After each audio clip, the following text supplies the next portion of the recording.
Hello, my lovely listeners. I'm Dr. Mary Barson.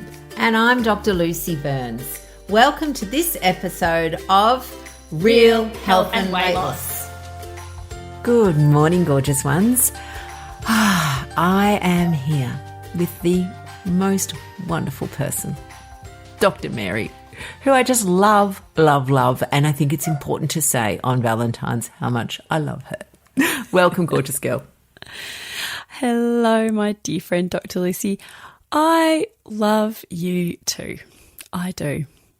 And I also hope that you are loving yourself this Valentine's Day.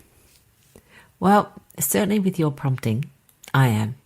And I thought this would be a wonderful topic for us to be talking about on Valentine's Day, because for lots of us, self-love, loving yourself, those two phrases feel a bit like, in fact, even now, even though I'm accepting that this is important, I have this little, just funny little feeling going up my spine about that phrase. So I thought it would be great to talk about that today and just help our little brains move into accepting that this is a really important concept. It is really important. I believe that the fastest way to good health is to love yourself well. And culturally, as an Australian woman, self-love feels a bit weird. You know, growing up, certainly in our culture, and I think many cultures around the world, it wasn't really okay it was considered bragging if you discussed your accomplishments. You needed to be pretty quiet about the things that you were good at, particularly as a girl, particularly as a woman. And if you didn't, people would say in a sort of derogatory way, she loves herself, or she's got tickets on herself. Like, this was a really bad thing. And this still haunts me to this day, and I think it's a really unhelpful story. Oh, I totally agree. It's like you're not allowed to be too much. You know, if you're as a confident female, that would be the thing. Oh, God, she loves herself. Or as a girl or a woman who perhaps takes care of herself and spends some time, you know, on her appearance. Again, people go, oh, my God, look at her. She's so up herself. That was another phrase. And it's conditioning. It was rarely a confident bloke, confident boy, confident man. He didn't have tickets. He was just confident. Isn't it good? He's so confident. But a woman was like, oh, people felt threatened by confident females. Yes. And again, that's conditioning. And it has a really harmful legacy, because I see lots of beautiful women now who fundamentally don't believe that they deserve to be healthy, that they don't deserve to put themselves first or to invest time and energy in their health, because it's not okay to love yourself. Whereas I actually think not only is it okay, it's vital to love yourself. And Dr. Lucy, I would love to spend some time today talking about, you know, what self-love is and how we can all start moving towards loving ourselves well. Ah, absolutely. And look, most of you lovelies know that I love a good analogy, I love a good story, and I love a good story that involves dogs. So I did write a blog post a couple of years ago called Self-Love and Whippets. But I will tell you the story now so that you don't actually have to read it. So the Self-Love and Whippet story goes like this. You know, there's a lady and she's got a dog. She's been really busy, you know, busy at work, busy running around with the kids. She's taken a few shortcuts on looking after her dog, maybe bought it some sort of prepackaged processed food that is cheap at the supermarket, hasn't had time to walk it, and she notices that the dog's is limping a bit. So she takes the dog off to the vet, and, you know, the vet looks at her and he goes, oh, you know, your dog's okay, but he's not really thriving. His coat's a bit dull, his eyes are a bit dull, his skin's a bit flaky, and he's got a little bit of arthritis in this front leg, which is why he's limping. And look, he's probably a bit overweight. You know, it's probably time to just take a little, you know, better care of the dog. And the woman, of course, feels a bit guilty, as women do. But she goes, all right, okay. So she starts to make looking after the dog a priority. And so on the way home, she does a bit of research and buys the dog some good quality food. And she knows she can't even find the lead. It's been that long since she walked the dog. So she buys him a new lead and a new collar. And she starts off just taking him for a little gentle walk down to the end of her driveway and back because he's a bit limpy and, we don't need to flog him.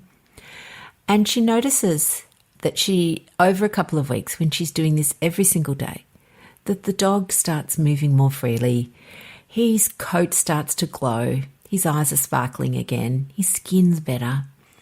Yeah, and he's lost a little bit of weight along the way. And she also notices that he can walk further. And so he is so excited to be going out on this walk, as you can imagine dogs are. And over a couple of weeks, it turns into a couple of months, and this dog now runs down the driveway, goes to the park. He's leaping around the park. He's catching the frisbee. He's the happiest, most thriving dog ever. And she goes back to the vet because, they had to have a 3-month checkup, and the vet's going, oh my God, look, yes, this dog's had a transformation. He's beautiful. Look how healthy he is. And the dog's happy and the woman's happy. And everyone's really pleased with the result. And, he didn't need any medication for his joints and, very, very happy, healthy dog. Now, the reason that this dog was able to thrive was because the woman loved it and looked after it. She never once wished that this dog was something else. I wish my dog wasn't overweight. I wish my dog was just a whippet that would just be thin without me having to do anything. But that's a lot of the time what we hope as humans. We look at our bodies and we look at them with disgust and hatred, wishing that we were somehow transformed into thinness, because that is apparently a marker of beauty in our society, which, Dr. Mary and I vehemently disagree with. But trying to recognize that you can transform your health. Yes, you'll lose a few kilos along the way. And we do know that many of our beautiful followers, listeners, members have significant weight to lose, and that's fine.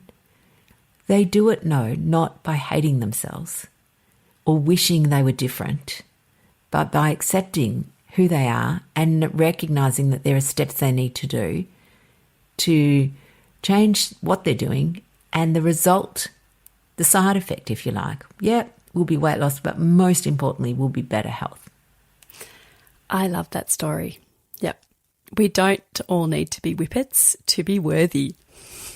Absolutely. No matter where we are with our health, no matter what size our bodies are right now in this moment, we are worthy.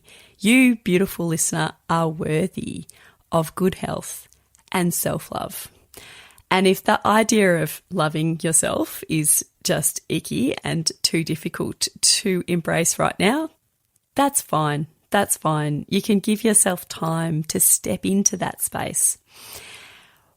It is always what we do that matters most. And I have this framework in my mind about how we get well, how we balance our metabolism, how we heal the underlying cause of metabolic disease, of which, being overweight or obese can be a symptom of metabolic disease, and how we can manage our beautiful minds so that we stay well. And I think of it as nourishing and nurturing.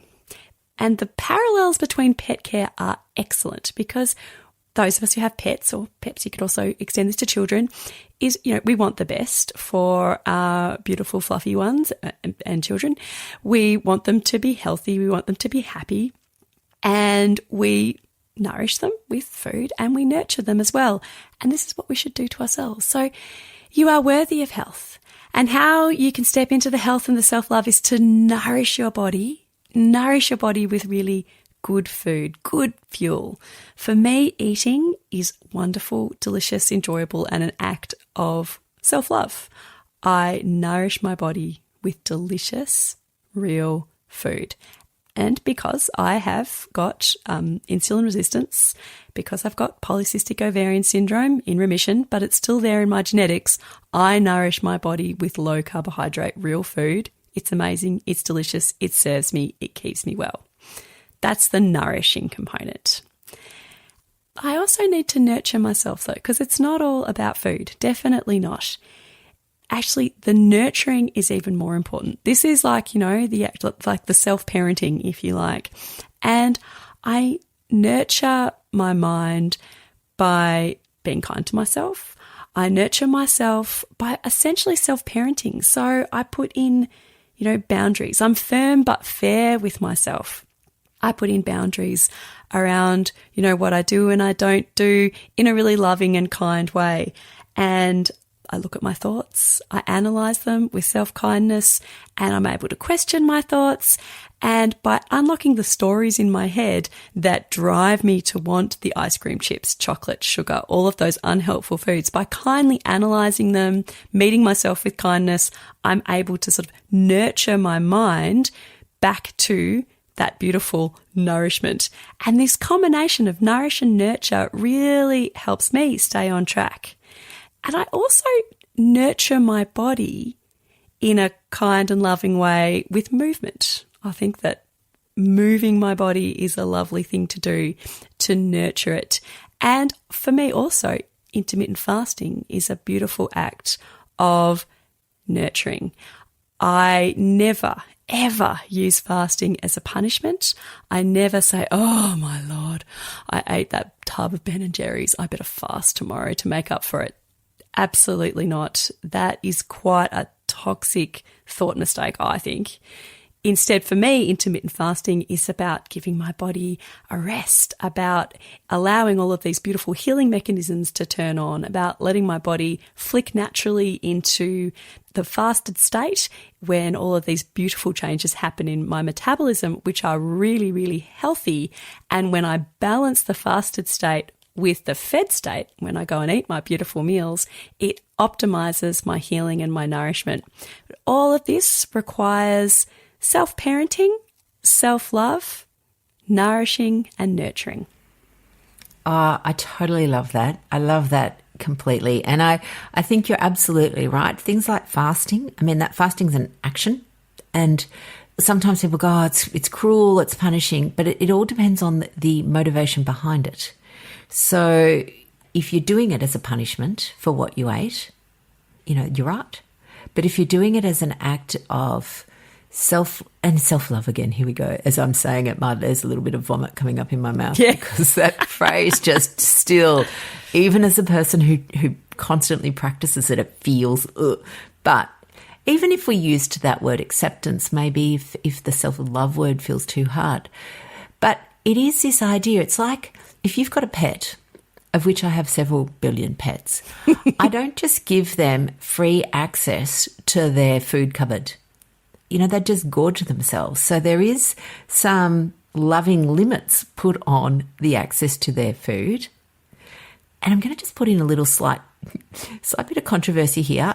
For people who are often worried about food wastage, lots of people will give their leftover food to their dog. And this is a slight deviation, but actually your dog's not the bin either. So there is lots of stuff that we're feeding our dogs that are not that helpful or healthful for the dog. Maybe we'll get a vet on one day to chat about that. But it is, again, it's this idea that you can be firm with your pet. There are guidelines and boundaries that we have for our dog. We don't just let them roam free around the street. We don't just say to the dog, oh, off you go, take yourself for a walk. Like we've got parenting, if you like, that we do for our pet, and we need to do the same thing for ourselves. But we do it in a beautiful, loving, kind way. You can have kind, nurturing boundaries that are not punitive and ridiculous. And when I say ridiculous, the ridiculousness comes from the talk you accompany those boundaries with. If you're saying to yourself, well, you can only eat between the hours of 12 and 6 because you're a fat, disgusting pig, that's not helpful. But if you're saying to yourself, oh, you go, Maz, you say, because you'll have a beautiful, kind one. Compared to today, I'm going to eat between the hours of 12 and 6 because it is going to be a beautiful rest for my body. I'm going to turn on all of these beautiful, healthy, healing metabolic pathways. It is going to be a wonderful act of self-care. Sure, it might be a bit challenging. I might feel a bit of hunger. I think I can do it. If for some reason it's not working and I don't feel like it's going well, then no worries. I can just break the fast and try again later. But fasting is an act of self-care, and that's what I'm going to do today. Yes, I love that. I love that. Completely different. And as you all know, beautiful people, you cannot hate yourself thin. So if you find your self-talk, just tune into it.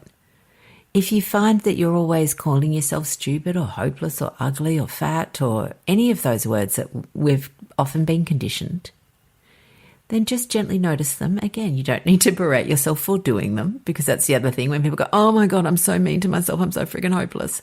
So it's just another opportunity to be mean to yourself. Actually just notice them. And the thing about these is that it's often conditioning.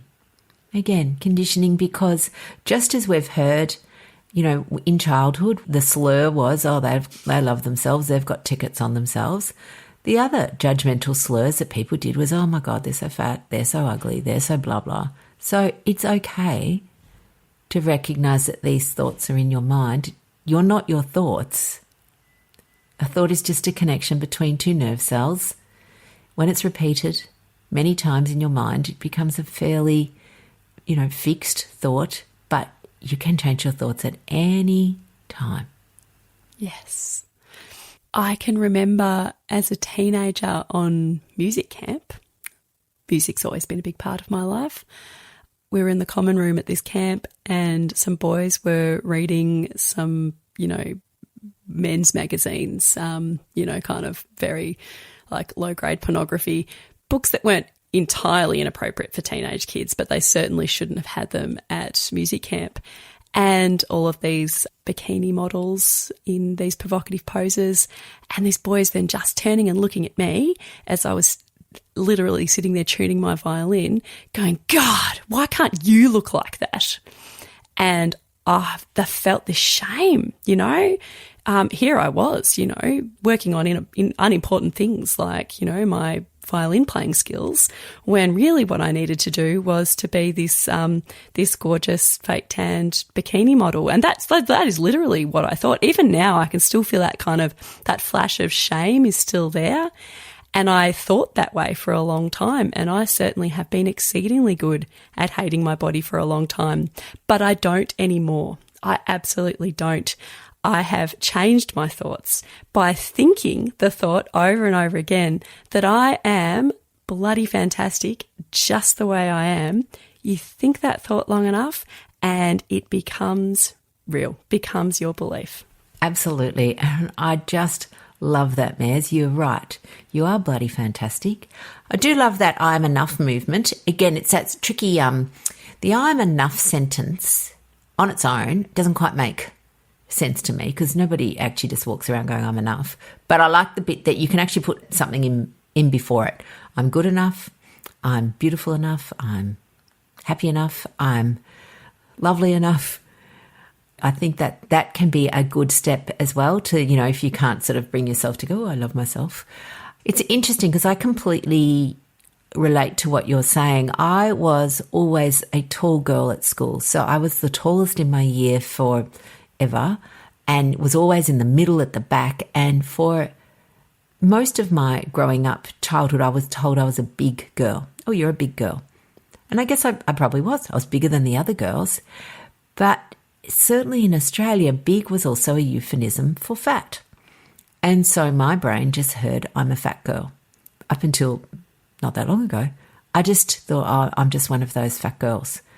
And it's really interesting how that shaped then what I needed to do in order for what I thought was to be acceptable to my colleagues, peers, cohort, boys, all of those people, which was to obviously be smaller, because big was unacceptable. Even to the point, and I think I may have mentioned this, or I've certainly talked to you about it, Maz, that I would cram my feet into smaller shoes because I'm tall, I have big feet. Makes sense. But, in my mind, a size 9.5 shoe, I'm actually a 10, was very unacceptable, and an 8.5 was much more acceptable. So I just crammed the feet into, and I would then go and buy some sort of leather stretcher, like all of these things to fit into some shoe company's decision on what the size of female feet should be. Yes, these years of stories are there, beautiful woman, and it's okay that they're there. And now, as you have done, you excellent human, realise that these stories, we have them for a reason, but they're not helpful and we don't need them anymore. And we can let them go and we can write new stories for us right here, right now, that are helpful and empower us to just make the most of this extremely precious life that we have and not waste time worrying about how we look in a bikini and what size our shoes are, and be healthy. Absolutely. Work towards good health because that is maximising your precious life, but not worry about how you look.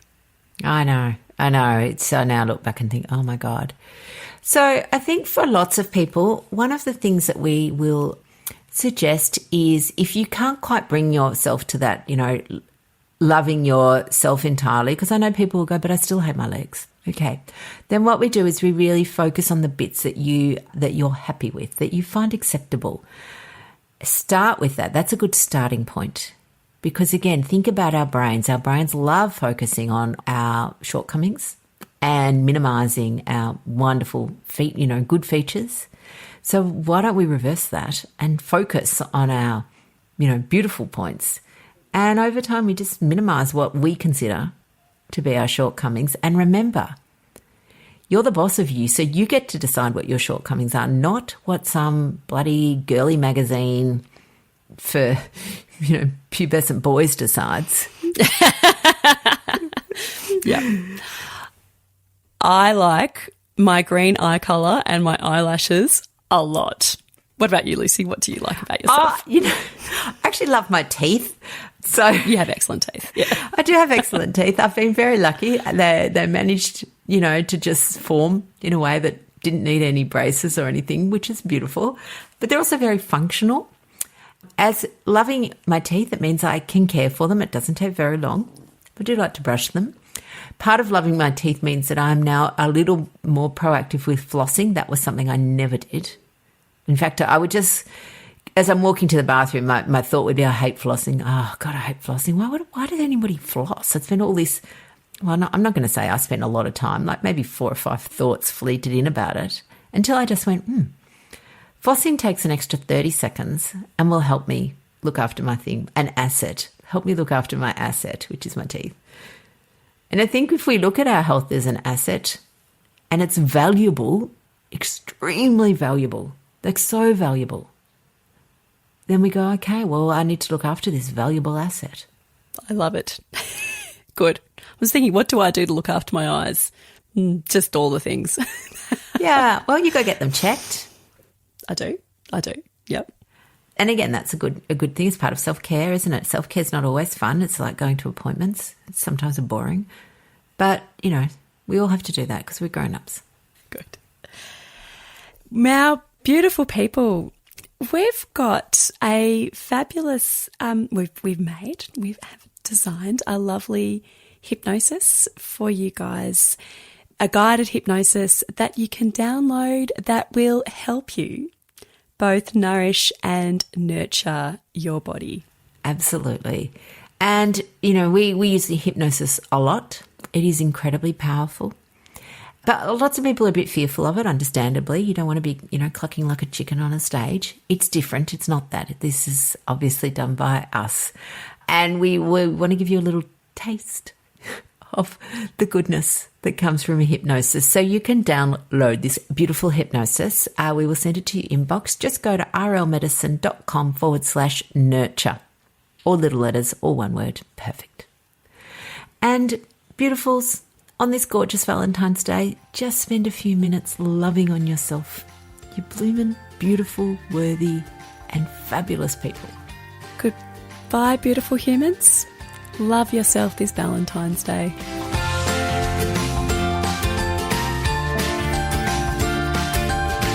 So, my lovely listeners, that ends this episode of Real Health and Weight Loss. I'm Dr. Lucy Burns. And I'm Dr. Mary Barson. We're from Real Life Medicine. To contact us, please visit rlmedicine.com. And until next time, thanks for listening. The information shared on the Real Health and Weight Loss podcast, including show notes and links, provides general information only. It is not a substitute, nor is it intended to provide individualised medical advice, diagnosis, or treatment, nor can it be construed as such. Please consult your doctor for any medical concerns.